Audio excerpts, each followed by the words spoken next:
तो षष्ठ स्कंद के आरंभ में महाराज परीक्षित पूछ रहे हैं श्री सुखदेव जी महाराज से कि भगवान आपने मुझे निवृत्ति मार्ग का भी बोध कराया, प्रवृत्ति मार्ग के विषय में भी समझाया, स्वर्ग नरक आदि की गतियों का भी आपने वर्णन किया, सप्तद्वीपवती पृथ्वी, ग्रह नक्षत्र, इन सब की स्थिति का भी आपने मुझे ज्ञान दिया। महाराज प्रियव्रत और उत्तानपाद के वंशों का वर्णन भी सुनाया। पर मुझ पर कृपा करिए, मैं ये जानना चाहता हूं,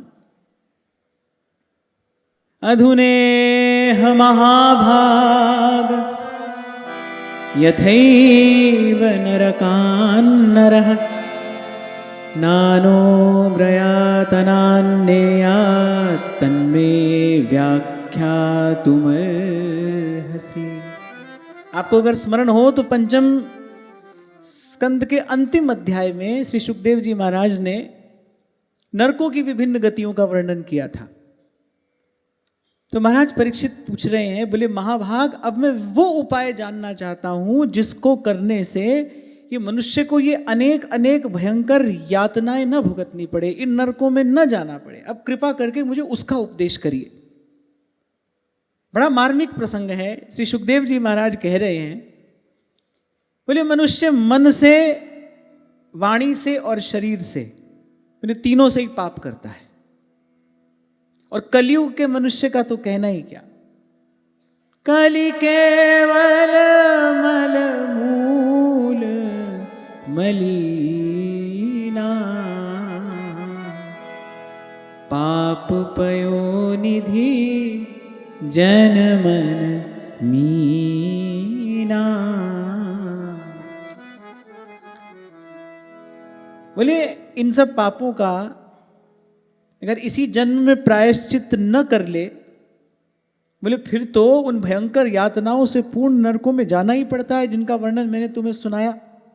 हुआ क्या कि महाराज परीक्षित उस वर्णन सुन के किंचित व्याकुल हो गए, किंचित भयभीत हो गए। उन्होंने कहा, प्रभु यदि जीव को इतनी यातनाएं इन नरकों में भोगनी पड़ती हैं तो कृपा करिए कोई ऐसा उपाय बताइए जिससे कभी स्वप्न में भी इन नरकों का मुख न देखना पड़े। यदि ये हैं तो फिर इनसे बचने का कोई उपाय भी तो होगा। तो सुखदेव जी महाराज कह रहे, भाई मन से, वाणी से, शरीर से मनुष्य पाप करता है। अब यदि उनका प्रायश्चित कर ले तो मुक्त हो जाए, यदि प्रायश्चित नहीं करेगा बोले फिर तो ये भयंकर यातनाएं उसको भुगतनी ही पड़ेंगी। क्यों? क्योंकि कर्म प्रधान विश्व करी राखा, जो जस करई सो तस फल चाखा। अनेक बार इस विषय पर चर्चा हुई, जिसके जीवन में सत्संग है उसको कर्म का बीज डालने से पहले सावधान होना चाहिए। एक बात सदा स्मरण रखे, एक बार यदि कर्म का बीज हमारे द्वारा पड़ गया फिर तो भाई उसका फल भोगने या भुगतने के लिए आपको हमको प्रस्तुत होना ही पड़ेगा। फिर उससे बचने का उपाय नहीं है। जो जस करई सो तस फल चाखा, ये अटल नियम है। जिसके जीवन में सत्संग है, जिसके जीवन में गुरुजनों की कृपा से विवेक है, उसको तो करने से पहले सावधान होना चाहिए। प्राय करके देखा यही जाता है, व्यक्ति करने के बाद पछताता है, फिर क्षमा याचना करता है, फिर द्वार द्वार पर जाकर अपना माथा रगड़ता है, पर उसका लाभ नहीं है। अभी कुछ दिन पहले ही मैं आपसे कह रहा था, इस द्वार पर जाऊंगा ये मिल जाएगा, वहां से इस कामना की पूर्ति हो जाएगी, इस देवता को ये चढ़ाने से ये वस्तु मिल जाएगी। भाई ये सब क्या है? ये बुद्धि पर डाला हुआ माया का पर्दा है और कुछ नहीं है। इसका सत्य से, यथार्थ स्थिति से कोई भी लेना देना नहीं है। आपको कुछ प्रदान करने वाला कौन है? आपको कुछ भी प्रदान करने वाला आपका कर्म है। वो जो बीज एक बार गिरा फिर वो अंकुरित होगा, फिर तो उसका फल भाई स्वीकार करना ही पड़ेगा। तो सुखदेव जी महाराज ने कहा, भाई एक ही उपाय है कि एक ही जन्म है, इसमें सब पापों का प्रायश्चित कर ले।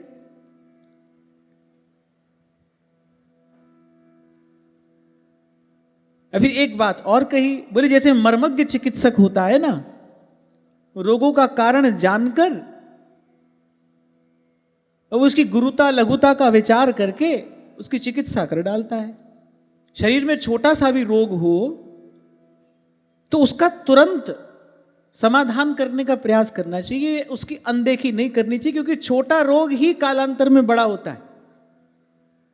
छोटा रोग ही कालांतर में बड़ा होता है। बहुत बार ऐसा होता है ना कि शरीर में रोग पनप रहा होता है, उसका पता नहीं चलता, जब पता चलता है तब तक उसकी चिकित्सा नहीं रहती, स्थिति हाथ से निकल चुकी होती है। तो बुद्धिमानी तो यही है भाई कि छोटा सा भी रोग शरीर में देखने को आए तो यथाशक्ति उसको दूर करने का प्रयास करना चाहिए, सुपथ्य आदि का सेवन करना चाहिए, औषधि ले लेनी चाहिए। तो ये सब बात महाराज परीक्षित से शुकदेव जी महाराज कह रहे हैं।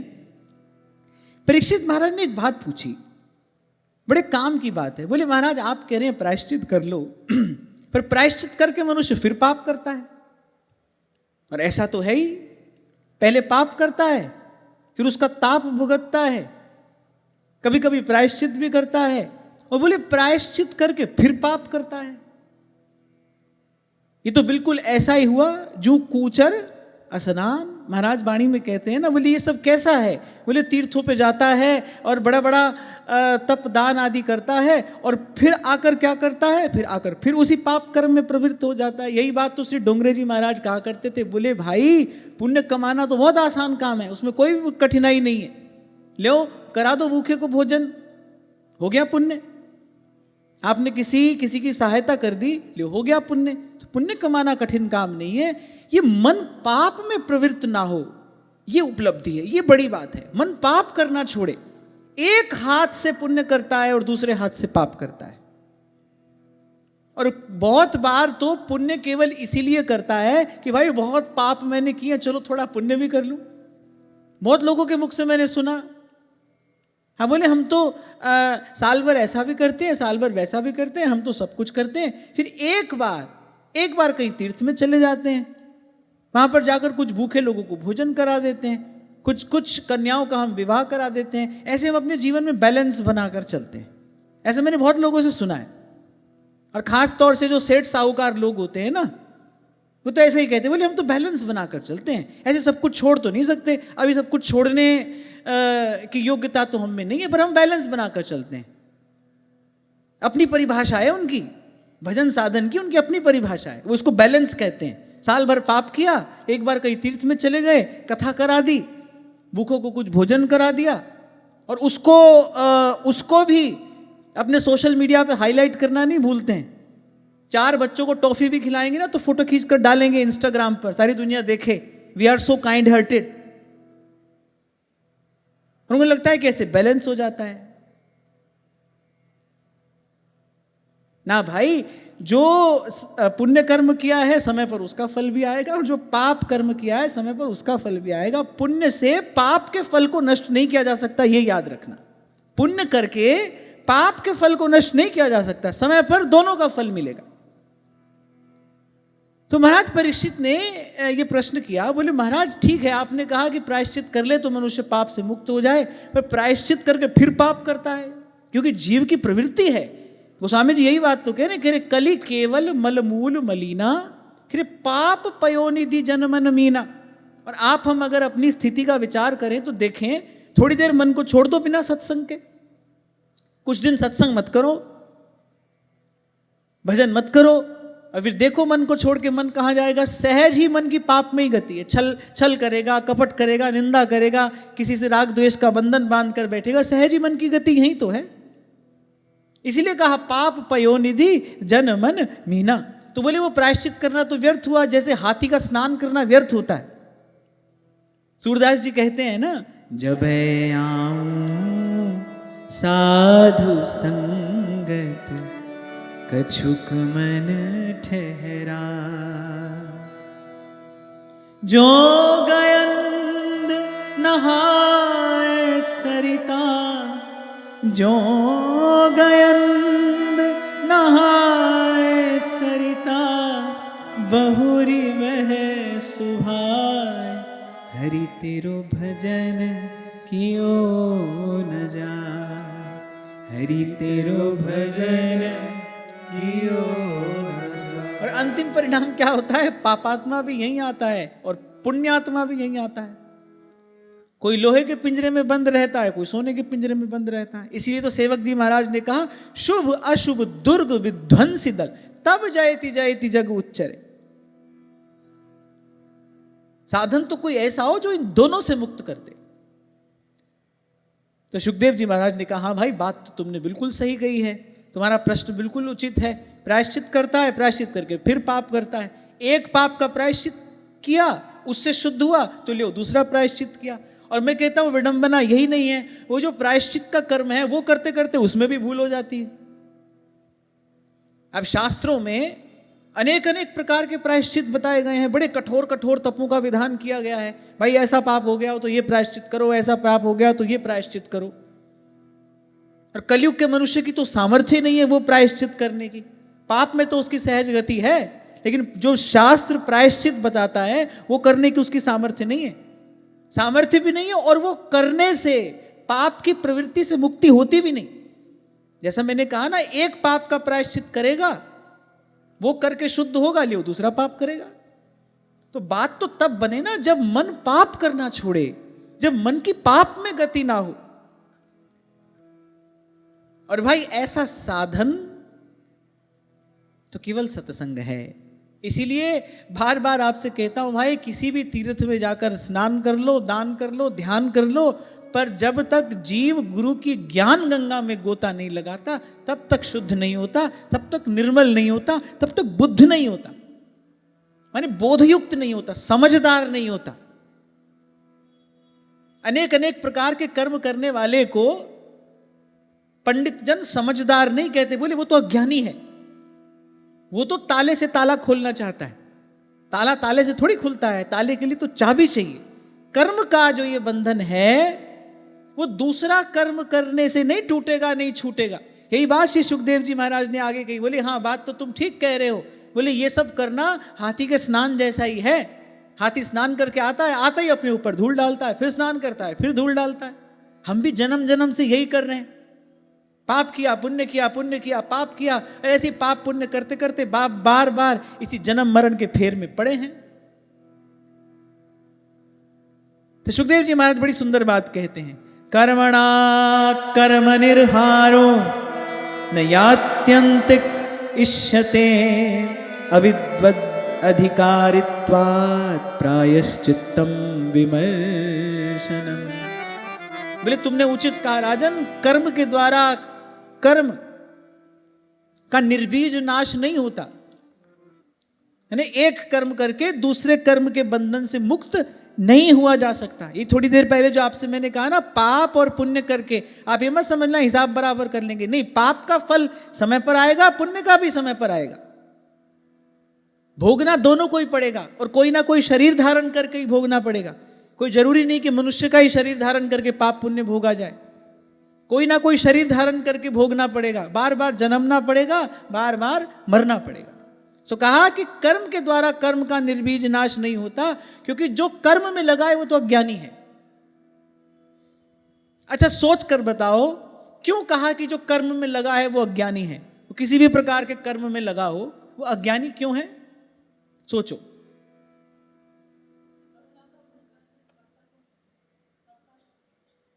हाँ, बहुत सुंदर। कर्म के मूल में क्या है? कर्तापन है। अगर कर्तापन नहीं है तो फिर कर्म भी नहीं है। अगर मैं करने वाला ही नहीं हूं, मेरे मन में ये भाव है भाई मैं नहीं कर रहा, प्रभु अपनी कृपा से करा रहे हैं, तो फिर मैं कर्म नहीं कर रहा, फिर तो वो सेवा है। कर्म का फल बंधन है, सेवा का फल बंधन से मुक्ति है। तो बोले जो कर्म करने में लगा है वो किसी भी प्रकार का कर्म करने में लगाओ। हालांकि अच्छी बात तो यही है, पाप कर्म की बजाय पुण्य कर्म ही करना चाहिए। ऐसा नहीं कि आप ये समझ लो कि भाई जब सभी एक बराबर है तो चलो पाप ही कर लो, नहीं, ऐसा नहीं। पुण्य ही करना चाहिए, क्योंकि पुण्य का फल जब संचित होता है, जीव थोड़ा समझदार हो जाए और पुण्य इस भाव से करे, नहीं भाई मैं नहीं करता, प्रभु अपनी कृपा से करा रहे हैं, तो फिर पुण्य पुंज बिन मिलई की संता। गोस्वामी जी कहते हैं ना, पुण्य जब पुंजीभूत होगा तो मति थोड़ी शुद्ध होगी, भगवान की तरफ थोड़ा आकर्षण होगा। ध्रुवदास जी एक बात कहते हैं, थोड़ा विषयांतर हो जाएगा पर मैं कह रहा हूं, दुर्दास जी कहते हैं प्रीति प्रीति सब कोई कहे, पे कठिन तासु की रीत, बोले आदि अंत निभे नहीं बारू की सी भीत। बोले प्रेम लगा तो लिया जाता है भाई, पर इसका निर्वाह नहीं होता, इसको निभाया नहीं जाता। फिर प्रेम प्रेम सब कोई कह रहा है, सब कह रहा है कि किसी से प्रेम करते हैं, इससे प्रेम करते हैं, उससे प्रेम करते हैं, कहीं ना कहीं सब किसी ना किसी से प्रेम करने में ही लगे हैं। और मैंने तो आपसे कहा ही था भाई, जब सभी प्रेम कर रहे हैं फिर संसार में इतना कलह क्लेश है क्यों, फिर इतना दुख इतनी पीड़ा जीवन में है क्यों, सभी प्रेम करने में लगे हैं। एक बात स्मरण रखना, प्रेम का परिणाम कुछ भी हो सकता है, पीड़ा नहीं हो सकता, कष्ट नहीं हो सकता। यदि कहीं कष्ट है, पीड़ा है, तो समझ लेना, किसी से पूछने की आवश्यकता नहीं है, कुछ और जानने की आवश्यकता नहीं है। यदि कष्ट है, पीड़ा है, तो समझ लेना जो आपके मन में भाव है ना, वो कुछ भी है, पर प्रेम नहीं है। प्रेम का परिणाम पीड़ा कभी नहीं हो सकता। और लगे हाथ एक बात और भी सुन लो, प्रेम यहां संसार में किसी से हो नहीं सकता। जहां मार्ग साहेब मिले, प्रेम कहावे सोए। तो करे लगा तो लिया जाता है भाई, पर इसको निभाना बड़ा कठिन है, और प्रभु के अतिरिक्त कोई निभा नहीं सकता। महापुरुष, भगवत प्राप्त महापुरुष अपने अनुभव से बात कहते हैं, कह रहे हैं कि 9 सोपान, 9 सीढ़ी चढ़कर फिर प्रेम तक पहुंचा जाता है। उसमें सबसे पहली सीढ़ी क्या है? सबसे पहली सीढ़ी है भगवान की ओर थोड़ा आकर्षण होना। तो पुण्य करोगे, सत्कर्म करोगे, पवित्र कर्म करोगे, लेकिन अपने मन में यह भाव रखोगे कि नहीं मैं नहीं कर रहा हूं, प्रभु अपनी कृपा से करा रहे हैं। इस भाव से अगर करोगे तो जो पुण्य का फल है वो पूंजीभूत होगा, भगवान की ओर आकर्षण होगा। नाम में, भजन में, सत्संग में थोड़ी रुचि होगी, पर यह पहला चरण है। कभी कोई प्रसंग उपस्थित हुआ तो मैं उन 9 सोपानों की चर्चा यहां से करूंगा कि कैसे प्रेम तक पहुंचा जाता है। इसीलिए कभी मैंने आपसे कहा था कि ये जो संसार में कहने सुनने को मिलता है ना, लव एट फर्स्ट साइट, देखा और प्यार हो गया, ये सब मूर्खतापूर्ण बातें हैं। इसका वास्तविकता से कोई भी लेना देना नहीं है। ऐसे नहीं होता प्रेम। प्रेम तक धीरे धीरे धीरे धीरे पहुंचा जाता है। किसी परम अवस्था का नाम प्रेम है। कोई ऐसी चिड़िया नहीं कहीं से आपने पकड़ ली, बाजार में बिकने वाली वस्तु नहीं है। प्रेम ना बाड़ी उपजाए और प्रेम ना हाट बिकाए, कह राजा परजा जही रुचे और शीस धरे ले जाए। 1 मिनट लगा कहने में, प्रेम करते हैं आपसे, लिखकर भेज दिया, बड़ा प्रेम है आपसे। भाई गुरु की कृपा से भले अभी हम प्रेमी ना हुए हों, भले अभी हम प्रेमी हुए ना हो, लेकिन गुरु की कृपा से समझ में आ गया है प्रेम होता क्या है, कैसा होता है। ऐसा होता है ना, कभी कभी जौहरी के पास जौहर तो होता है पर रत्न नहीं होता। रत्न ना होने से, पर रत्न को परखने की जो बुद्धि है वो तो उसके पास है ना, जौहरी तो वो है ना। तो ऐसे ही ठीक है, अभी प्रेम की उस परम अवस्था को हमने प्राप्त नहीं किया, पर गुरुजनों की कृपा से समझ में आ गया है प्रेम होता क्या है। इसलिए मैंने कहा, मैं बड़े विश्वास से बात कह रहा हूं, प्रेम का परिणाम कुछ भी हो, पीड़ा नहीं हो सकता, नहीं हो सकता। और अगर है तो फिर आपके मन में जो भी खुराफात है ना, उसका नाम कुछ भी हो, पर प्रेम नहीं है। अब क्या है ये आप जानो, आप देखो। तो खैर मैं ये कह रहा था, पुण्य पूंजीभूत होगा तो भगवान की तरफ आकर्षण होगा, और प्रेम की ओर बढ़ाया जाने वाला ये पहला पग है। 9 सोपान में ये प्रथम सोपान है, आकर्षण। अच्छे लगने लगेंगे भगवान, सहज उनके नाम में, उनकी वार्ता में कुछ रुचि होगी, कुछ आकर्षण होगा। कभी मन करेगा कि हाँ भाई चलो हम भी सुने, हम भी देखें। लेकिन ये बिल्कुल पहली सीढ़ी है। फिर इसके बाद महापुरुषों ने 8 सोपान और वर्णन किए हैं।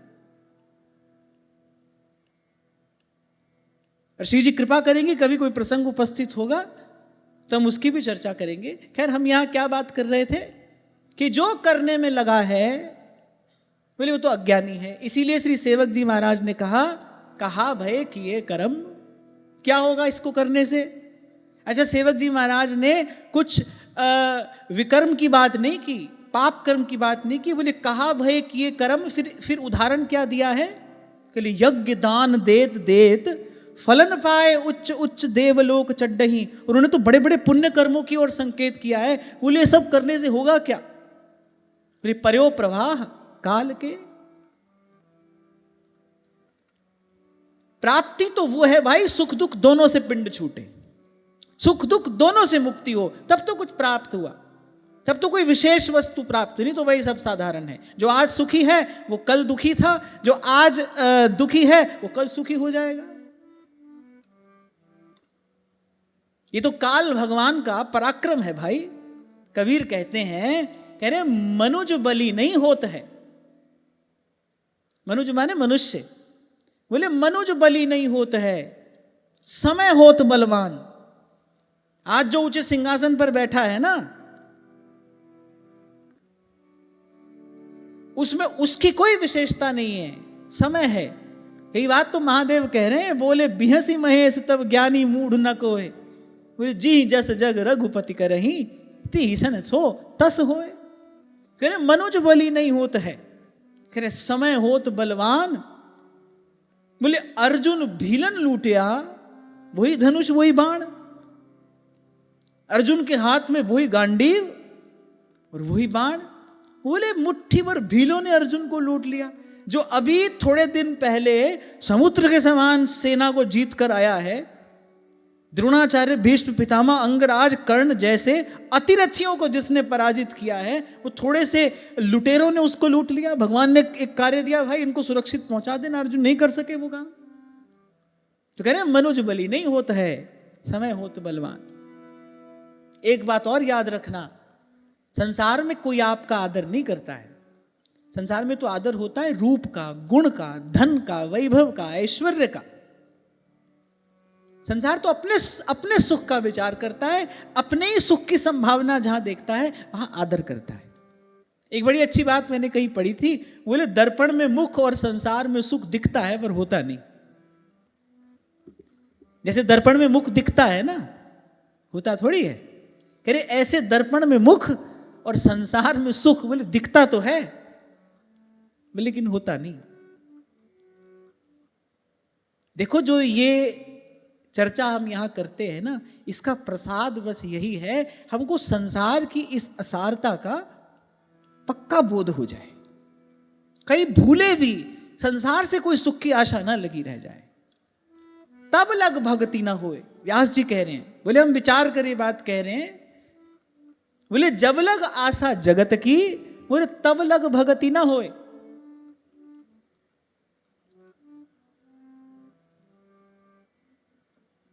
और देखो भगवान की माया कितनी प्रबल है। आज कम से कम 1.5 वर्ष से तो हम ही श्रीमद् भागवत का चिंतन कर रहे हैं। कितनी बार ये बात आई, श्रीमद् भागवत में अनेक अनेक प्रकार से अनेक अनेक प्रसंग कहकर यही बात तो समझाने का प्रयास किया गया है। श्रीमद् भागवत का अंतिम फल क्या है? असार के त्याग पूर्वक सार वस्तु का ज्ञान, सार वस्तु का बोध, सार वस्तु का ग्रहण, यही श्रीमद् भागवत का फल है। 1.5 साल हो गया हमको कहते सुनते, हम कह रहे हैं, आप सुन रहे हो। थोड़ी खींचातानी कभी कम भले हुई हो पर बनी तो है ना। राग द्वेष थोड़ा कम हुआ होगा पर है तो, और वो जो थोड़ा कम हुआ है वो भी कब बढ़ जाए पता नहीं, और बढ़ ही जाता है। आपका तो पता नहीं, हम तो अपनी कहानी आपको सुना रहे हैं। जैसे ही लगता है ना भाई, आहा हा, अब तो हम बिल्कुल बंधन मुक्त हो गए, तभी वो जो माया रूपी नर्तकी है वो दिखाती है कोई तमाशा। फिर हमको लगता है नहीं भाई वही खड़े हैं अभी, यही डर ही डरप हरिवंश हित, जिन अब भ्रम ही गुण सलिल पर। तो सत्संग की कृपा से कभी लगे हाँ भाई ठीक है, अब थोड़ा मन स्वस्थ हो रहा है, फिर देखो ना जानो छिन अंत कवन बुद्धि घटे ही प्रकाशित। अब भाई हमारी स्थिति तो यही है, आपकी आप जानो। और हमको तो लगता है कि भाई आचार्य ने आज्ञा की है, इससे डरते रहना, तो हम डरते ही रहेंगे। इससे डरने में ही हमारा हित है, इससे डरते डरते ही हमारा मंगल हो जाएगा। ये डर ही डरप हरिवंश। कभी भूल से भी ना सोचो हाँ भाई अब तो हम सिद्ध हो गए, अब तो जो मिलना था मिल गया, अब कोई चिंता नहीं, अब कोई भय नहीं। नहीं भाई, सावधान तो रहना है, सदा ही रहना है। हाँ एक बात अवश्य है कि धीरे धीरे इस सावधानी का अभ्यास हो जाता है। पहले आपको सावधान रहना पड़ता है, फिर आप सावधान हो जाते हैं। पहले आपको इसका अभ्यास करना पड़ेगा। थोड़ा कठिन होगा, मेहनत करनी पड़ेगी, कोई बात नहीं। संसार की वस्तु प्राप्त करने के लिए भी लोक की भाषा में यही कहा जाता है, भाई खूब खून पसीना बहाया है हमने, कहते हो ना आप, बड़ा खून पसीना बहाया तब हमको ये मिला है। तो संसार की वस्तु भी बिना खून पसीना बहाए नहीं मिलती, यहां थोड़ी मेहनत करनी पड़े, करो और कर सकते हो। और यही परिश्रम पुरुषार्थ करने के लिए तो भगवान ने मनुष्य बनाया है, इसी के लिए तो ये मनुष्य का देह दिया है। एक बात विचार करिए, भजन के अतिरिक्त ऐसा कौन सा काम है जो पशु नहीं करता? बताओ,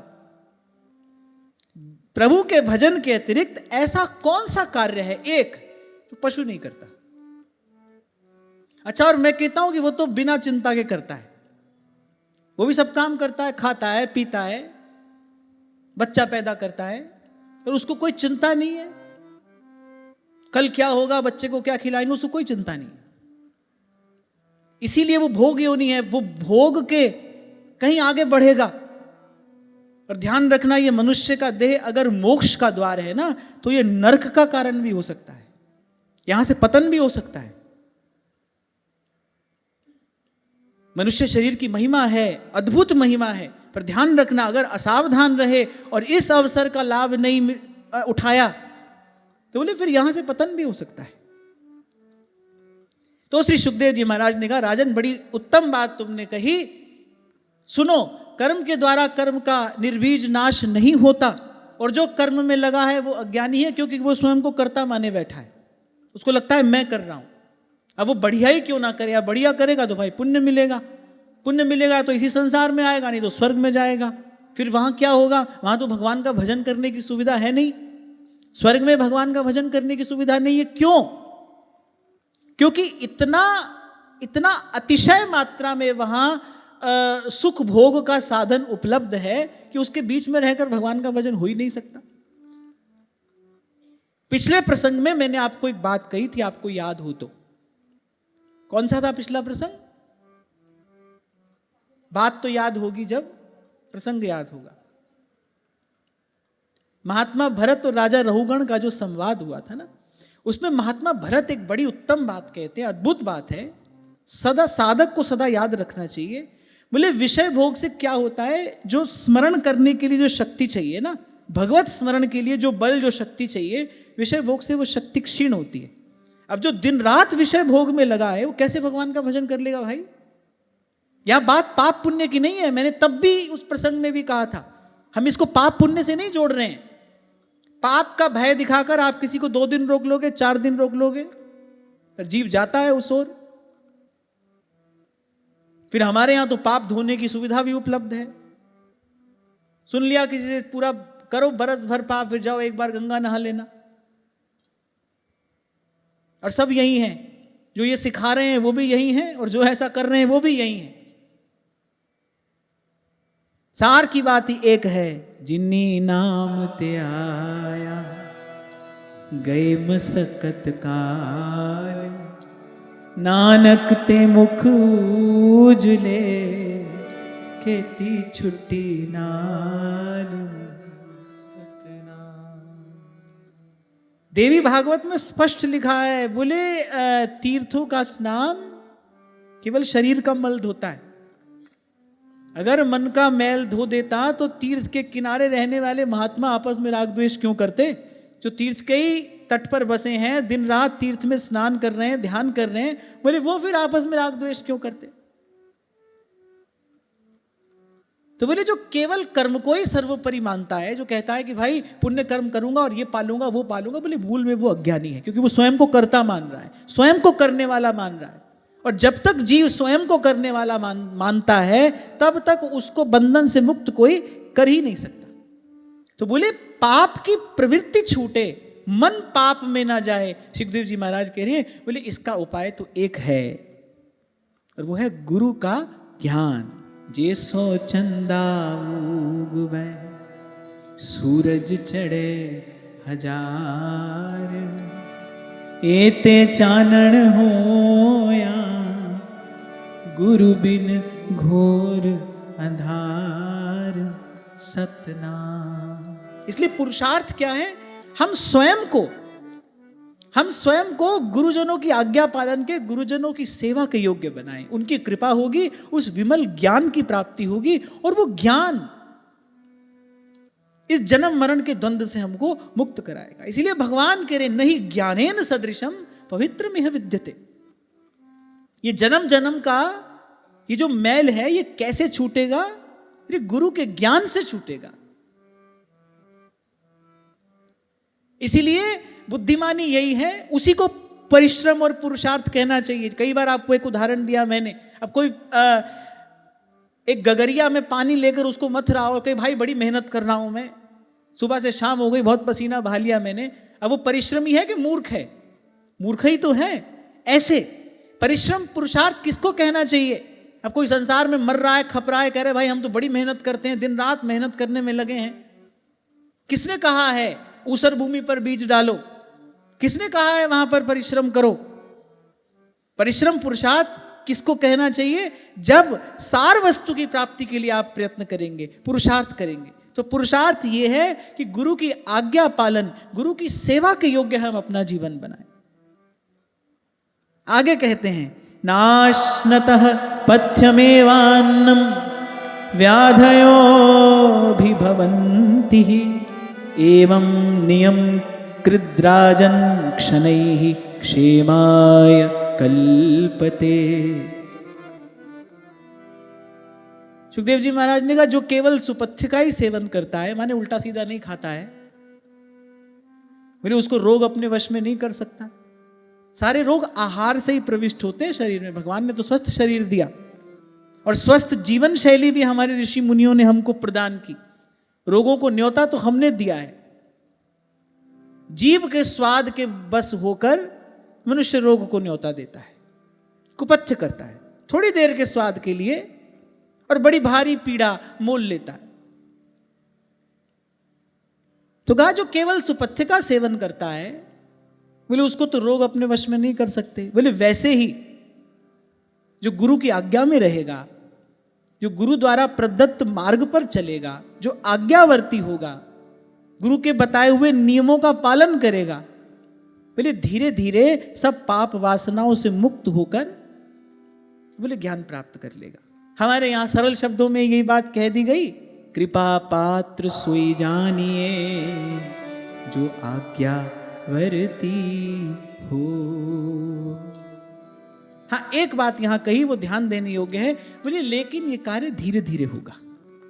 जैसे अभी आपको एक बात कही ना मैंने, एक बार लगेगा कि हाँ भाई अब हमारा मन स्वस्थ हो गया, फिर मन में कोई विकार आ जाएगा, फिर लगेगा कि फिर मन स्वस्थ हो गया, फिर मन में कोई विकार आ जाएगा। ऐसे बड़ी देर तक, बड़ी दूर तक यही घटना घटती रहेगी। निराश ना होना, धीरज मत खोना। और निराश ना होने और धीरज ना खोने का कारण क्या है? क्योंकि हम गुरु के बताए मार्ग पर चल रहे हैं, गुरु की आज्ञा में है। निराश होने का कोई कारण नहीं। ये जो हो रहा है ये तो हमारी दुर्बलता के कारण हो रहा है।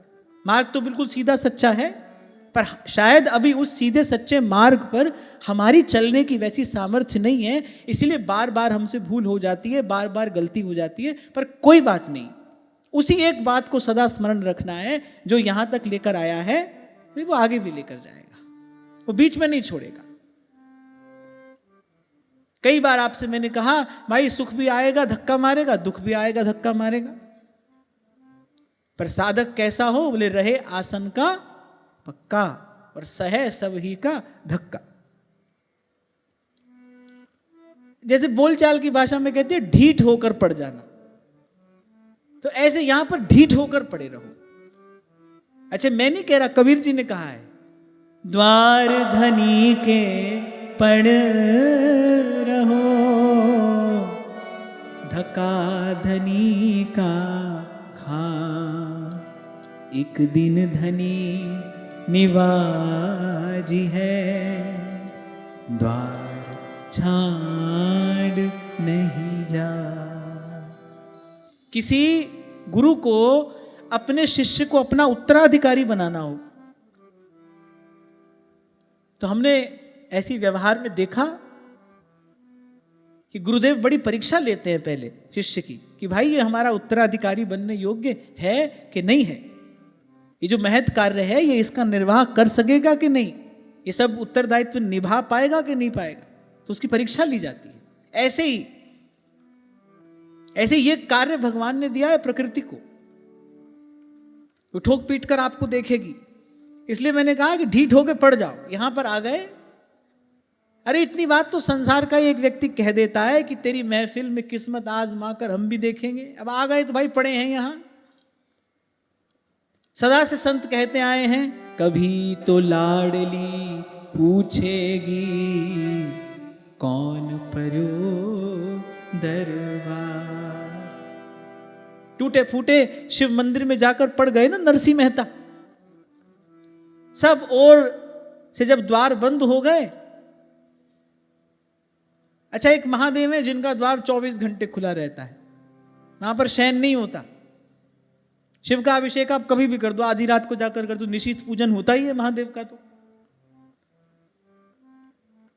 शिव पूजन का समय ही है वो, निशीथ काल में पूजन होता है। महादेव का द्वार कभी बंद नहीं होता। तो सब द्वार बंद हो गए, गांव के बाहर टूटा फूटा शिव मंदिर, अब वहां जाकर पड़ गए। अब भक्त तो थे, पड़े पड़े भगवान नाम का उच्चारण करें, कीर्तन करें। 2 दिन बीते, 3 दिन बीते, 4 दिन बीते। जगदम्बा महामाया को दया आई, अब वो जननी है ना, जगत जननी है, माता को दया आई। कहा भगवान शंकर से जाके, अरे ये जीव 4 दिन से आपके द्वार पर पड़ा है, इसकी सुध नहीं लोगे तो तुम्हारा अपयश होगा। इसको कुछ हो गया, इसके प्राण निकल गए, ये भूखा प्यासा पड़ा है, किसी से कुछ ग्रहण भी नहीं कर रहा, किसी से कुछ स्वीकार भी नहीं कर रहा।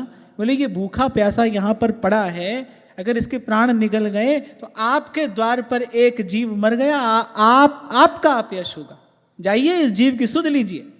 तो महादेव आए। अब महादेव आए तो सीधे कहां पहुंचा दिए, रासमंडल में पहुंचा दिए, युगल का सानिध्य प्राप्त करा दिया। एक बात यहां जरूर देखने की है कि नरसिंह किसी और से कुछ स्वीकार नहीं कर रहे थे, सब ओर से निराश होकर और महादेव के चरण पकड़ लिए, भाई अब तो जो लेंगे आपसे ही लेंगे, और किसी से कुछ स्वीकार नहीं किया। इसलिए कबीर कहते हैं, द्वार धनी के पड़ रहो। अच्छा ये और बता रहे हैं, धनी के ही द्वार पर पढ़ना, भिखारी के द्वार पर जाकर पढ़ने से कुछ नहीं मिलेगा। कहा था ना मैंने आपसे, शरण्य समर्थ ना हो तो शरणागति निष्फल हो जाती है। और ढूंढो तीनों लोकों में धनी कौन है। अभी परसों इस विषय पर हमने चर्चा की। तीनों लोकों में दाता एक राम, भिखारी सारी दुनिया, दाता एक राम। धनी तो एक है भाई, एक। भगवत गीता में भगवान ने इसकी स्पष्ट घोषणा कर दी, मैं ही हूं भाई। आगे श्रीमद् भागवत में एकादश स्कंद में भगवान कहेंगे मैं ही हूं, ब्रह्मणो ही प्रतिष्ठा हम। भगवान ने कहा अर्जुन ये जो सब तुझे दिखाई पड़ता है, इसके आदि मध्य और अवसान में मैं ही हूं।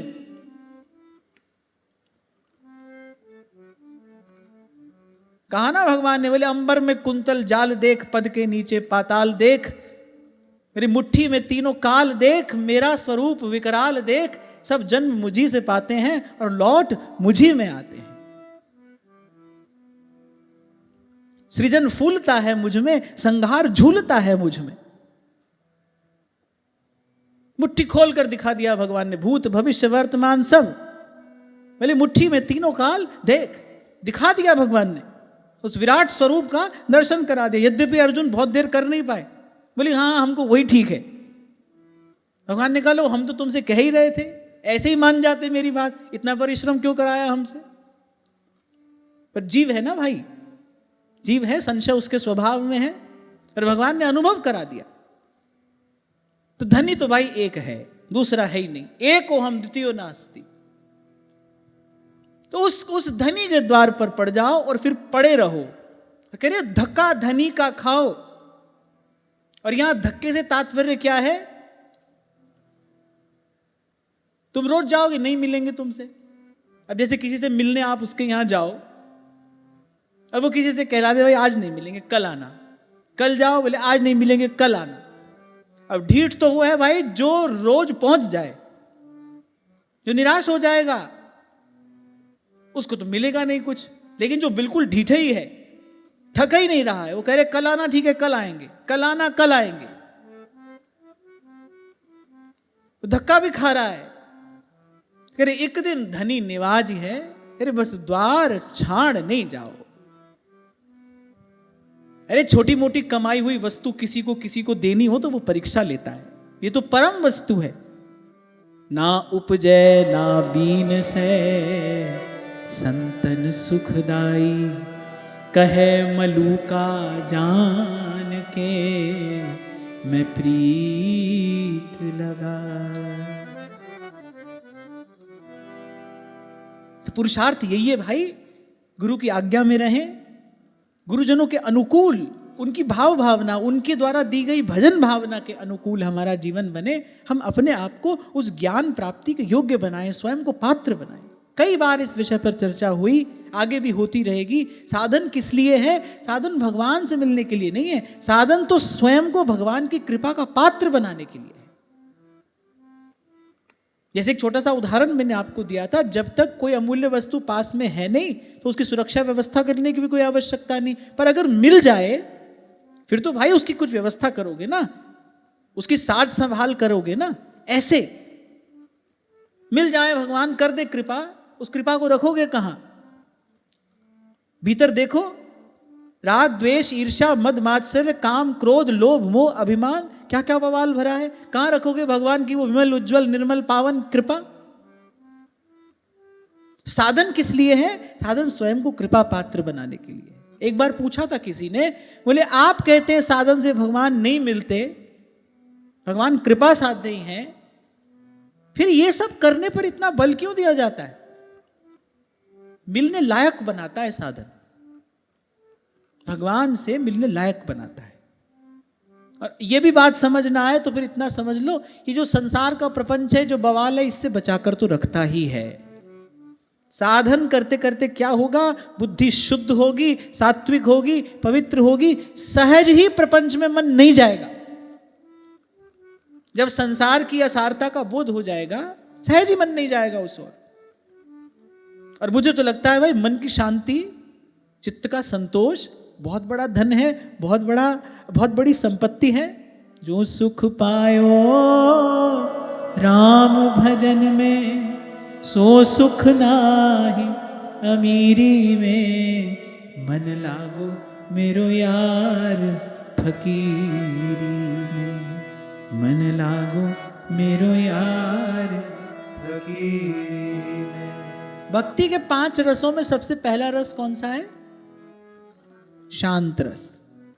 अच्छा, हम कह देते नहीं ये तो हमारा उपास्य तत्व नहीं है, सख्य हमारा नहीं है, माधुर्य हमारा है। अच्छा, मिला हमको कुछ नहीं है, अनुभव हमको किसी का नहीं है, जैसे यहां से सुनकर वहां सुनकर, नहीं ये हमको नहीं चाहिए, वो नहीं चाहिए। अरे देखा है, कभी अनुभव किया है क्या होता है शांत रस? साधारण है शांत रस तक भी मन का पहुंच जाना। और मैं कहता हूं किसी भी रस की अनुभूति से पहले शांत रस की ही अनुभूति होनी चाहिए। मन शांत होगा तभी तो कुछ अनुभव होगा। ऐसे उछलता कूदता मन कुछ अनुभव कर लेगा भगवान का, चाहे वो दास्य भाव का उपासक हो कि सख्य भाव का, या मधुर रस की उपासना करता हो, पर मन तो शांत होना चाहिए ना पहले। शांत रस की अनुभूति ये तो पहला प्रसाद है। और बड़ी विनम्रता पूर्वक गुरुजनों की कृपा का बल आश्रय लेकर मैं आपसे ये बात कह रहा हूं, जब मन की उस शांति का अनुभव होता है, अरे सहज ही संसार के सारे सुख उस पर न्यौछावर कर दिए जाते हैं। आपको पता चलता है पहली बार किसको सुख कहते हैं, क्या होता है सुख। आज तक सुख सुख सुना था, देखा नहीं था, अनुभव नहीं किया था, सुख के फेर में दुख ही मिलता रहा आज तक। पता चलता है सुख किसको कहते हैं। तभी गुरु की कृपा मनाते हुए कोई कहता है, सतगुरु मेरे कीता कमाल जी, सतगुरु मेरे कीता कमाल जी, शहनशाह बनाया मैनू, शहनशाह बनाया मैनू, जुगां दी कंगाल सी कि मैं लबे शाम में पुछ दिया सारियां जदों तेरे नाम दिया, जदों तेरे नाम दिया चढ़िया खुमारिया किथों ने रंगाइया अखां। अरे गुरु करता है ये कमाल। एरी मेरे पार निकस गया, करे सतगुरु मार्या तीर, करे अब इत उत चित्त चले नहीं कबहूं, डारी प्रेम जंजीर। जैसे व्यास जी कहते हैं, करे चहल पर है निकसे नहीं, मनो दूबरी गाए, मोह मन अटक्यो शाम सो और धंस्यो रूप में जाए। अभी 2 दिन पहले हम चर्चा कर रहे थे, मन की गति भई पंगु, मोह मन गिरधर छवि पे अटक्यो। सारी उछल कूद सब भाग दौड़ समाप्त हो जाती है। और जब मन चित्त प्रथम अनुभव करता है प्रियतम के स्पर्श का, जब उस शांति का अनुभव होता है, तब लगता है भाई सब संसार का सुख तुच्छ है इस एक क्षण के सुख के सन्मुख।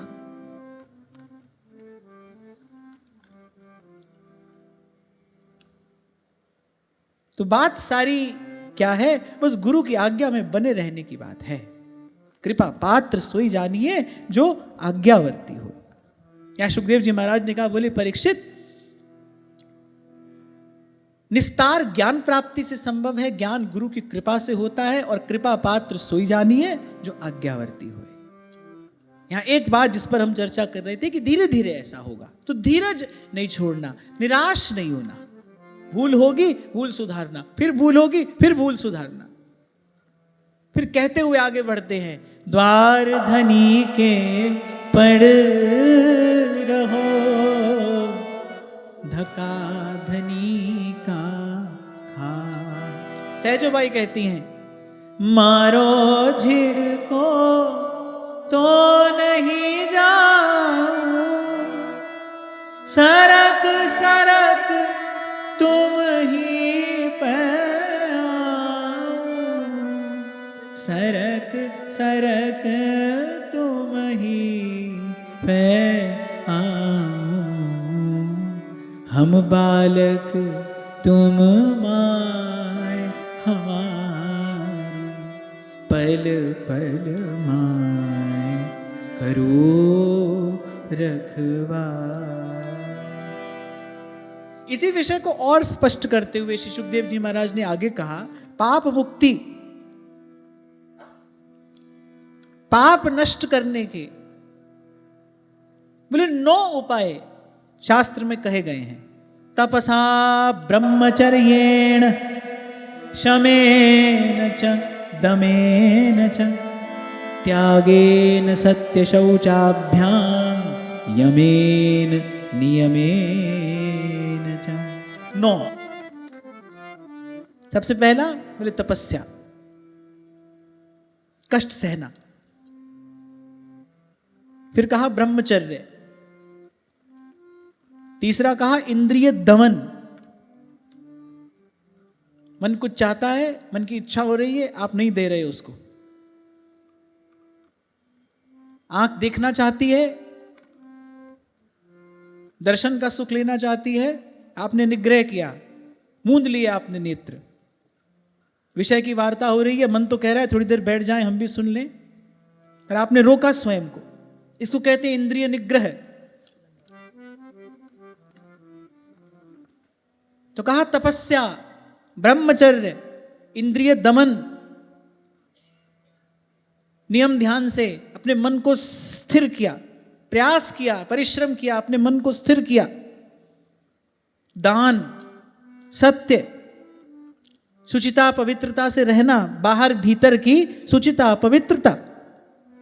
यम नियम, बोले इन 9 साधनों से मन, वाणी और शरीर द्वारा किए गए बड़े से बड़े पाप को भी धीरजन नष्ट कर देते हैं। अब भाई ये तो सब बड़ा कठिन है। ऐसे ही जो पाप में प्रवृत्त होता है वो दुर्बल हो जाता है। पाप करने से क्या होता है? पापेन जायते व्याधि, पापेन जायते जराह, पापेन जायते दैन्यम दुखम शोको भयंकर। जो पाप में ही लगा है उसके पास ये सब करने की सामर्थ्य आएगी कहां से? पर सुखदेव जी महाराज ने कहा भाई शास्त्र में ये सब कहा गया है, इन 9 साधनों से बोले जो धीर जन हैं, जो बुद्धिमान हैं, वो बड़े से बड़े पाप को भी नष्ट कर देते हैं। अगली बात जो है वो हम लोगों को बड़ा सहारा देने वाली है, हम लोगों को बड़ा आश्रय देने वाली है। केचित केवलया भक्त्या वासुदेव परायणाः अघम धुन्वन्ति कात्स्नरयेन निहारमिव भास्कर। फिर कहा लेकिन परीक्षित, भगवान की शरण में रहने वाले भक्तजन, यहां एक बात कही, जो बिरले ही हैं। अच्छा, भगवान भी ये बात कह रहे भाई हमारे भक्त दुर्लभ होते हैं। यहां सुखदेव जी महाराज भी ये बात कह रहे, बोले भक्त दुर्लभ है। तुलसीदास जी कह रहे ने ही दुर्लभ पावनो और सुलभ सब आई, बोले बाकी तो सब सुलभ है, ने ही दुर्लभ पावनो। यहां सुखदेव जी महाराज कह रहे हैं केचित केवलया भक्त्या वासुदेव परायणा। लेकिन वो है केचित, बोले कितने हैं? बड़े बड़े थोड़े हैं, बड़े थोड़े हैं। जैसे महाप्रभु सुधानिधि में कहते हैं ना, गुरोर भजन विक्रमात् क इहते महाबुद्धयः। बोले ऐसे कितने ही हैं जो मनसा वाचा कर्मणा अपने इष्ट आराध्य पर ही आश्रित हैं। महाप्रभु कहते बहुत थोड़े हैं भाई, वो बिरले ही हैं, ढूंढे नहीं मिलते। राम चितवत राम कृपा कर जब ही, तब किसी ऐसे भक्त, किसी ऐसे संत का दर्शन होता है, उसका संग प्राप्त होता है, जिसका संग हृदय में भक्ति उत्पन्न करा देने वाला। ये आज ही किसी बालक ने पूछा भगवत प्राप्त महापुरुष का लक्षण क्या होता है, कैसे पहचानने में आता है भगवत प्राप्त महापुरुष? संतों ने ही बता दिया है, दर्शन की जय साधु का साहिब आवे यार। जिसके दर्शन से भगवत स्मृति हो जाए। आप देख तो साधु कर रहे हैं लेकिन याद आपको भगवान आ रहे हैं, ये भगवत प्राप्त महापुरुष का लक्षण है। जिसके संग सानिध्य से मन चित्त स्थिर होने लगे, शुद्ध होने लगे, पाप में प्रवृत्ति ना हो, जिसके संग के प्रभाव प्रताप से, वो है भगवत प्राप्त महापुरुष। किसी भी देश में हो सकता है और किसी भी भेष में हो सकता है। इसीलिए कभी आपसे मैंने कहा था कि भाई संत को देख कर नहीं, संत को अनुभव करके पहचाना जाता है। संत की एक अनुभूति है, संत एक अनुभूति है। सदगुरु चंदन सम कहा कि भगवत प्रेम सुवास, उसके पास जाओगे ना तो भगवत भाव की, भगवत प्रेम की सुवास आएगी। किसी भी भाव से जाओ, चंदन के वृक्ष को जो कुल्हाड़ी लेकर काटने के लिए जाता है, चंदन के वृक्ष की सुवास और शीतलता उसको भी वैसी ही प्राप्त होती है। वो जो कुल्हाड़ी चंदन के वृक्ष को काट रही है, वो कुल्हाड़ी भी सुवास से भर जाती है, वो भी सुवासित हो जाती है। ऐसे ही भगवत प्राप्त महापुरुष जो है, मनसा वाचा कर्मणा जो भगवान के आश्रित है, उसके दर्शन से भगवत स्मृति होगी, उसके संग से, उसके सेवन से, उसके सानिध्य से मन बदलेगा, व्यवहार में अरुचि होगी, प्रवृत्ति में अरुचि होगी, भगवत भजन की इच्छा प्रबल होगी। व्यास जी कहते हैं ना, साधु सोई जो विषय छुड़ावे, साधु सोई जो साधु सिवावे, साधु सोई जो हरि जपावे।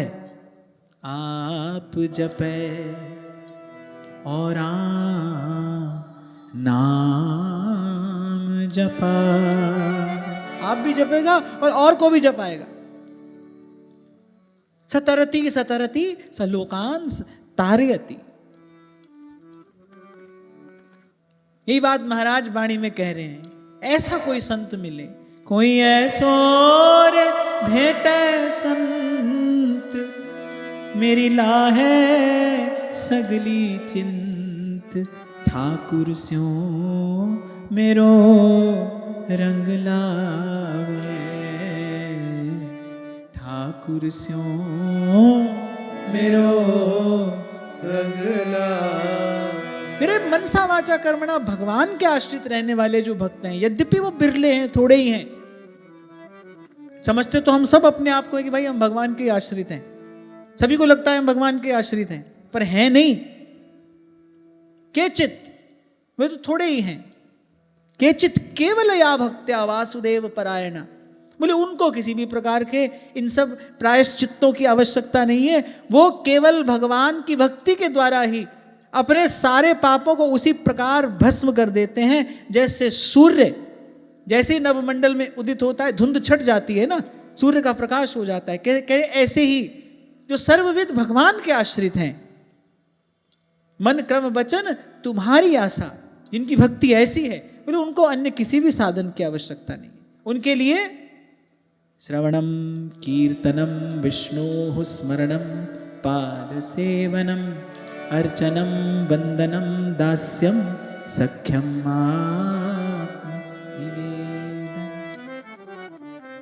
आपको याद दिला दूं, आपको कहा था मैंने, हम जब श्री महाप्रभु जी की कृपा से श्री जी के आश्रित हो गए, अब हमारे लिए कृत कर्म क्या है, अब हमारा कर्तव्य क्या है, बस श्रवण कथन सुमिरन परतीति बीत काल सब जाइयो। सब मंगलों का मूल भगवान का नाम है।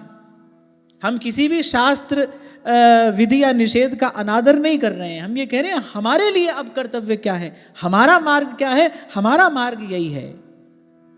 कृष्ण गोविंद गोविंद गोपाल नंदलाल, कृष्ण गोविंद गोविंद हे गोपाल नंदलाल। भगवान नाम में हमारी रुचि हो, हमारी निष्ठा हो, हमारी प्रीति हो। हमको भीतर से इस बात का विश्वास होना चाहिए कि भाई हमने भगवान नाम का कीर्तन कर लिया, अब सब साधन हो गए, अब और किसी विधि की हमको आवश्यकता नहीं है।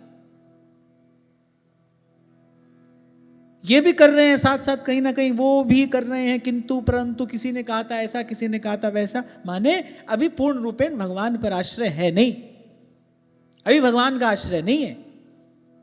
इसलिए मैंने कहा भाई हम सबको लगता है कि हम भगवान के आश्रित हैं, पर यहां कहा केचित केवलया भक्त्या वासुदेव परायणा। इसलिए भाई भगवत कथा जो है, भक्त के मुख से जो भगवत कथा निश्रित होती है, वो भगवान के स्वरूप स्वभाव का परिचय देती है, भगवान के स्वरूप स्वभाव की वो प्रतीति कराती है। और जब प्रतीति होती है तब सूरदास जी गाते हैं, और देव सब रंग बिखार त्यागे बहुजू हरे। दो टूक कहा मीराबाई सा ने, हो नहीं पूजी गौरा जी और नहीं पूजा अणदेव, हो पूजी रणछोड़ जी। मैं नहीं करूंगी किसी की पूजा, जिसको करनी हो करे। अब मैं नहीं माना जी थारी, भाने बर मिले गिरिधारी। अरे जिनको ये मिल गए, जिनको श्याम सुंदर के चरण कमलों का आश्रय मिल गया, जिसको ये बड़ा ठिकाना मिल गया, ये परम ठौर मिल गई, वो द्वार द्वार क्यों भटकेगा। सूरदास प्रभु काम धेनु तज, छेरी कौन दुहे। अरे अगर ऐसा कर रहा है तो उससे बड़ा मूर्ख कौन होगा, उससे बड़ा मूढ़ बुद्धि और कौन है। घर के आंगन में काम धेनु बंधी है और वहां बकरी धोने में लगा है। सूरदास प्रभु काम धेनु तज, छेरी कौन दुहे। मदन गोपाल हमारे सर्वस्व करे, यह भाव तो जी को। किसी ने राम को ध्याया हो कि श्याम को ध्याया हो, पर अनन्य भक्ति का स्वरूप तो एक ही है। एक भरोसो एक बल, एक आस विश्वास, एक राम घन श्याम हित, चातक तुलसी दास। अच्छा, व्यक्ति कहता है कि हम तो नहीं करना चाहते थे, किसी ने कहा, अब घर के लोग हैं, अब घर में रहते हैं, भाई क्या करें, विवश थे कर लेने को तो हमको करना पड़ा। अरे घर का कोई व्यक्ति कहेगा दीवार में जाकर सर मारो, तो मार लोगे क्या? तब तो नहीं मारोगे। घर का कोई व्यक्ति कहे कूद जाओ कुआं में, तो बोले लाओ तुम्ही को धक्का देते हैं, हम क्यों कूदे, कूद जाओगे क्या? अपनी भाव भक्ति को क्यों छोड़ना है भाई, उस पर दृढ़ क्यों नहीं रहना है, उस पर मजबूत क्यों नहीं रहना है? क्यों? क्योंकि उसमें साधारण बुद्धि है, उसमें हमारी साधारण बुद्धि है। अभी उसका मूल्य पता नहीं है, ये कौन सी वस्तु हमको मिली है, ये क्या हमको मिल गया है।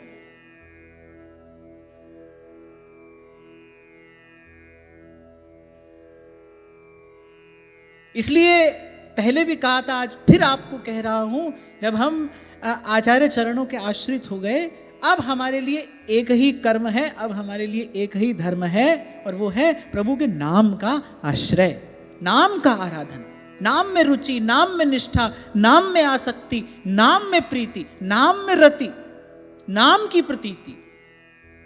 श्री व्यास नंदन नाम जो सेवक जी कह रहे, जो प्रतीति सो न रट्टहि, नाम में प्रीति, नाम की प्रतीति। कोई भी समय हो, सुख हो, दुख हो, भला हो, अनुकूल हो, प्रतिकूल हो, हमको नाम के ही आश्रित रहना है। इस बात में पूरी निष्ठा हो कि भाई यही सब विधियों की परम विधि है। और ये खाली मैं ऐसे भाव में बह के आपसे कह रहा हूं, ऐसा भी नहीं है। भगवान वेद व्यास का वचन है ये, कि सर्वे विधि निषेधास्यु रेतस्येव विधि किंकराः।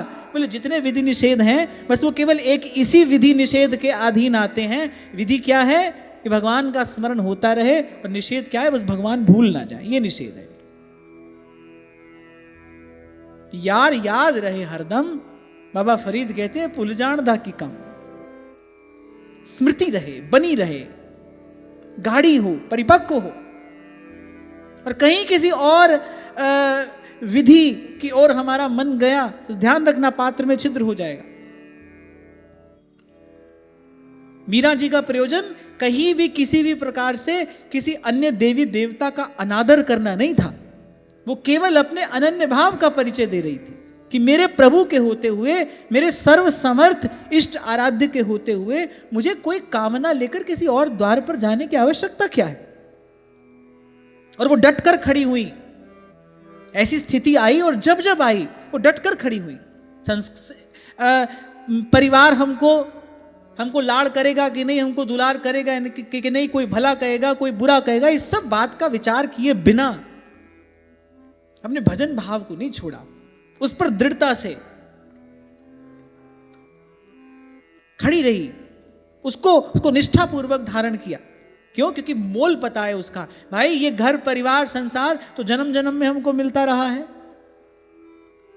ये मार्ग गुरु की कृपा से अब मिला है। बहुत जन्म बिछड़े थे माधो, ये जन्म तुम्हारे लिए।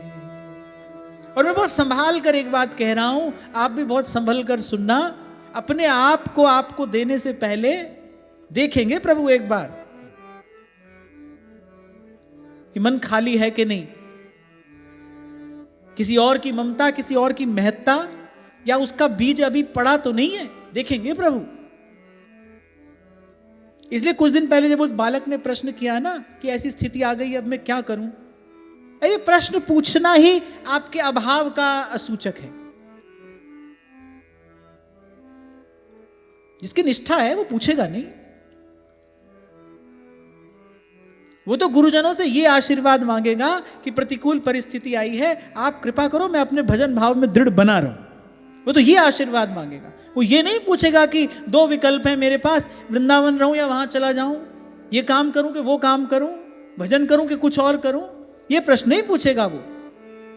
जिसका मन भजन भाव में दृढ़ है, जो गंभीरता पूर्वक साधन में लगा है, वो तो गुरुजनों से ये आशीर्वाद मांगेगा, आप कृपा करें कि प्रतिकूल परिस्थिति में भी मेरा मन ना डोले।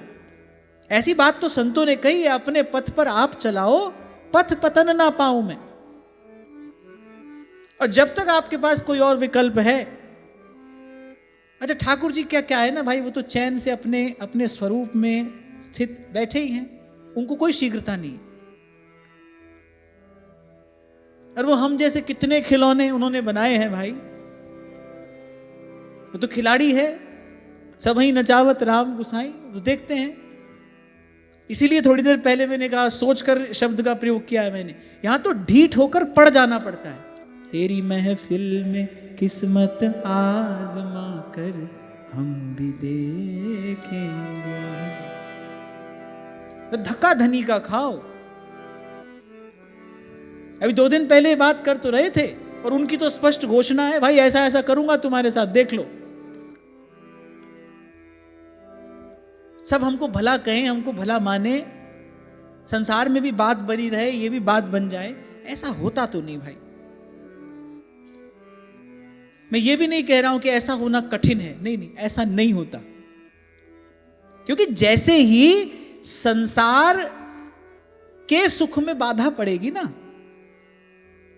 संसार के सुख में बाधा पड़ेगी माने संसार में जो भी है, व्यवहार में जो भी है, जैसे ही उनके सुख में बाधा पड़ेगी, आज वो आपको कितना भी प्रिय क्यों ना कहते हो, कल वो आपके विरोधी बन के खड़े हो जाएंगे। आप देख लो, ये कोई नई बात थोड़ी है भाई, ये तो संसार की रीति है। कोई मैं नई बात थोड़ी आपको बता रहा हूं, किसी को इसमें आश्चर्य भी नहीं करना चाहिए। और संसार की रीत तो यही है, आप 99 काम करो, 100वें को आप ना कर दो, सब पर चौका लग जाएगा।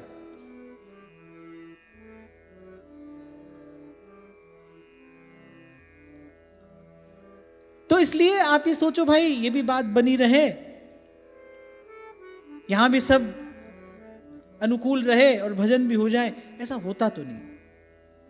थोड़ी कड़वी बात है, स्वीकार करने में थोड़ी कठिनाई भी होगी, पर ऐसा नहीं होता। छुड़ाते हैं ठाकुर जी, तो छुड़ाते हैं। भगवान का भजन करोगे तो एक एक बंधन छुड़ाएगा। और मैंने कहा ठाकुर जी की तो घोषणा है भाई, कहा ही है उन्होंने, बोले बंधु बांधवों से तुम्हारा वियोग करा दूंगा, अकेला कर दूंगा तुम्हें, रीता खाली, सब ओर से निराश।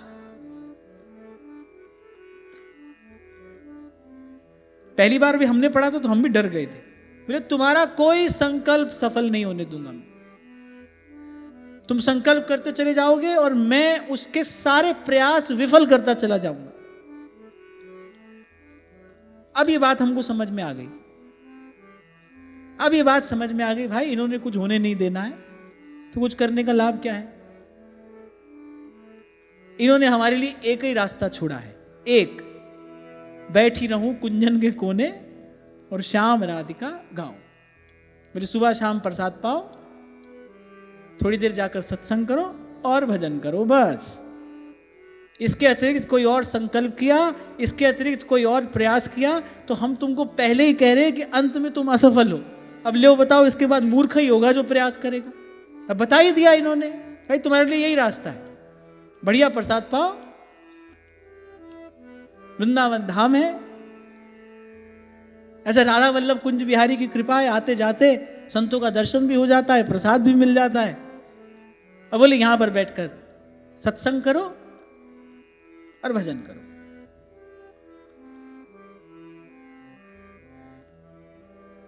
और असली बात यह भाई, जिसको आदमी मौज कहता है, सुख कहता है, आनंद कहता है, वो यही है।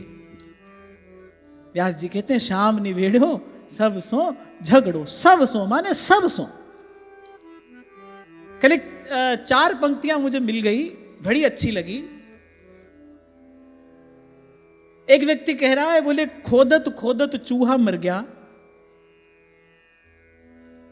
बोले खोदत खोदत चूहा मर गया और मौज लई भुजंगे ने। समझ गए? नहीं समझे। चूहा भूमि खोदता है, बिल बनाता है, जब बढ़िया बना लेता है ना 5 स्टार बिल, फिर सांप महाराज आते हैं, पहले चूहे को हड़पते हैं। ऐसा ही नहीं खाली उसका बिल हड़पते हैं, पहले चूहे को हड़पते हैं, उसके बिल में मौज से रहते हैं। तो कहने वाला कह रहा है कि देखो खोदत खोदत चूहा मर गया और मौज लई भुजंगे ने। वो बोले सींचत सींचत माली मर गया और मौज लई भंवरंगे ने। माली ने कितना परिश्रम किया, बीज डाला, सींचा, रक्षा की, और फूल आया। बोले दूर से भंवरा आया, फूल का सब रस लेकर, सार तो भंवरा ले लेता है ना, बोले फूल का सब सार लेकर भंवरा गया। बोले सींचत सींचत माली मर गया और मौज लई भंवरंगे ने। और फिर कहा जोड़त जोड़त मूंजी मर गया। समझ गए? ये तो समझ गए, मूंजी माने कंजूस।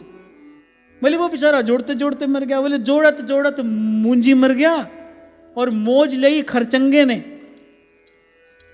बेचारे ने कमाया, पीछे खर्च करने वाला उड़ा रहा है। बोले जोड़त जोड़त मूंजी मर गया और मौज लई खरचंगे ने। बोले इन सबको देखकर हमने एक बात सीखी, बोले इन सबको देखकर एक बात सीखी। आखिरी लाइन क्या थी? भूल गया, ले असली बात तो भूल ही गए। है नहीं, आखिरी आधी बात हमको याद है। बोले अंतिम बात ये है भाई कि सार की बात इतनी है कि मौज ले ही सत्संगे ने। बोले जो सत्संग में लगा है ना भाई, मौज तो वो ले रहा है, बाकी जो मरने पचने में लगे दो पाटन के बीच में और साबत बचा न कोई। यहाँ पर जो कीली सो लग रहे वाका बाल न बाका हुए। तो सुखदेव जी महाराज ने कहा भाई ये सब साधन भी हैं, तपस्या, ब्रह्मचर्य, इंद्रिय दमन, मन की स्थिरता, दान, सत्य, बाहर भीतर की शुचिता, पवित्रता, यम नियम। अब इन सबको करने में लगो, फिर कोई भूल हो जाएगी, फिर उसका मार्जन करो, फिर भूल हो जाएगी, फिर उसका मार्जन करो। बोले भगवान के भक्त ऐसे हैं, वंसा वाचा कर्मणा, भगवान के आश्रित, ना किसी को देखते हैं ना किसी को सुनते हैं। कृष्ण कहते हैं, कृष्ण सुनते हैं। सेवक जी महाराज कहते हैं, सेवक जी महाराज यही बात तो कहते हैं, मन क्रम वचन अनन्य सकलवत हम श्री हित हरिवंश उपासी। मन क्रम वचन कहो नित टेरे, श्री हरिवंश प्राण धन मेरे। हरिवंश कहो, हरिवंश सुनो, हरिवंश बसे नित प्राणन में। और ना देखते हैं ना सुनते हैं। इसी स्थिति को कहा है कबीर जी ने, पांच तत्व का बनाए पिंजरा, पांच तत्व का बनाए पिंजरा, उसमें बोले मेरी मैना, कछु लेना न देना मगन रहना, कछु लेना न देना मगन रहना। आगे स्पष्ट करके कहा श्री सुखदेव जी महाराज ने, न तथा यज्ञवान राजन पूयेत तप आदिभिः, यथा कृष्णार्पित प्राणस तत्पुरुष निषेवया। बोले पापी पुरुष की जैसी शुद्धि भगवान को आत्मसमर्पण करने से होती है, भगवान के भक्तों का, संतों का सेवन करने से, उनकी चरण धूलि अपने मस्तक पर लगाने से होती है, बोले वैसी तपस्या आदि के द्वारा होती भी नहीं।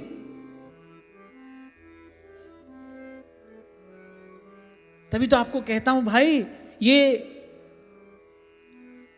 शास्त्र आदि का जो सिद्धांत है संतों ने अपनी वाणी में सरल करके कह दिया है।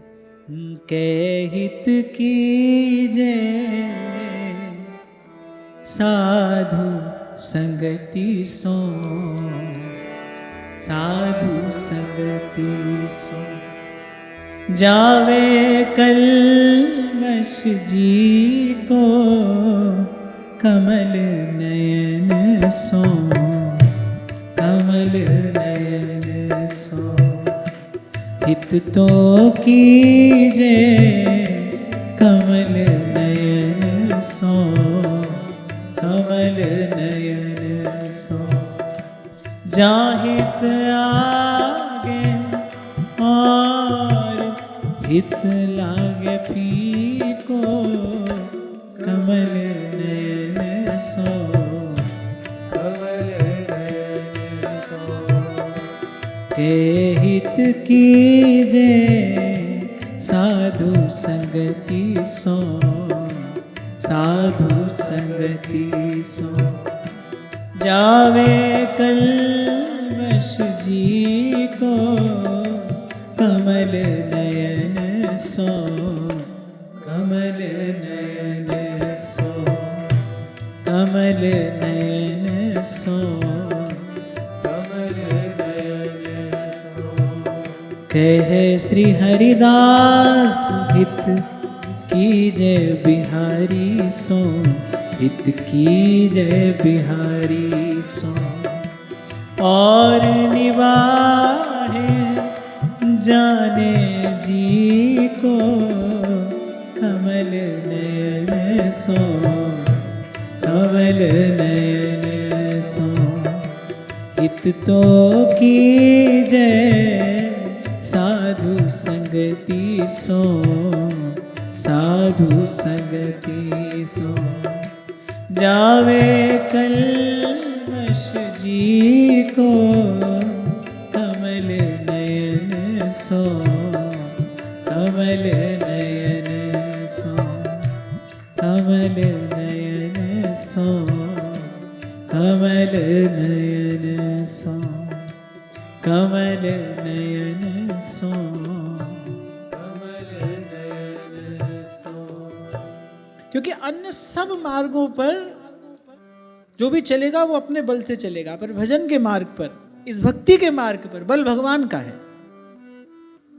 क्योंकि इस मार्ग पर पहला कदम रखने की शर्त ही यही है, अपबल तपबल और बाहुबल, फिर चौथो बल है दाम, और सूर किशोर कृपा ते सब बल, हारे को हरि नाम।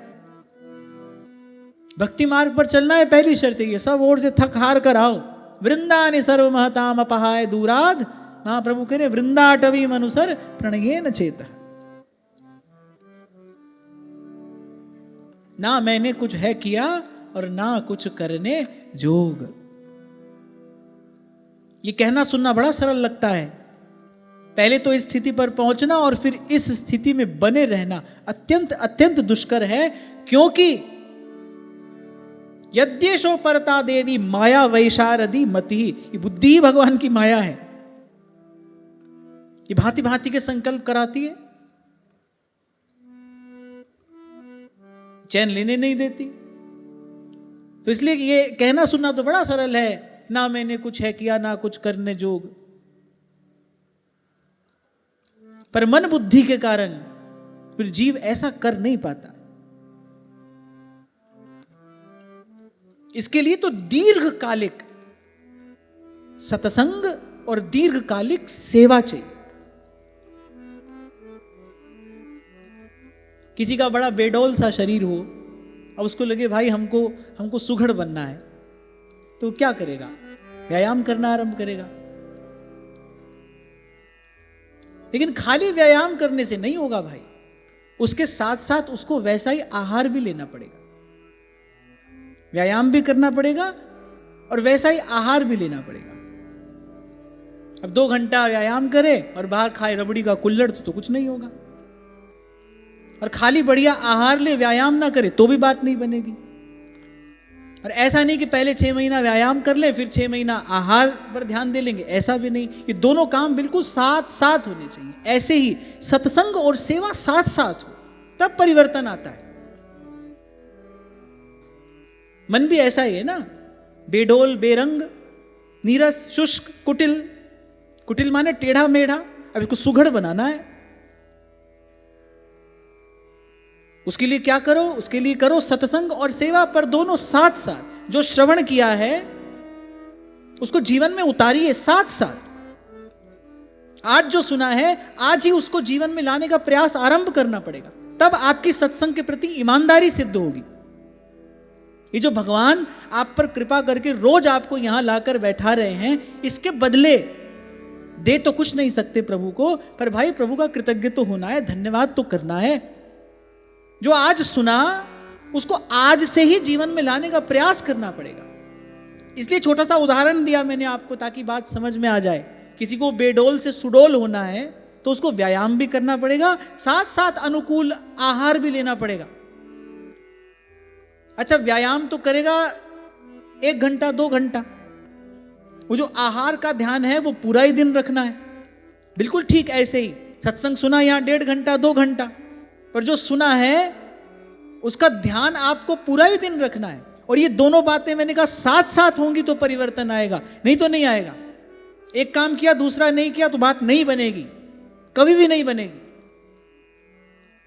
फिर आपको लगेगा भाई बहुत बरस हो गए सत्संग करते, मिला तो कुछ नहीं, अनुभव तो कुछ हुआ नहीं।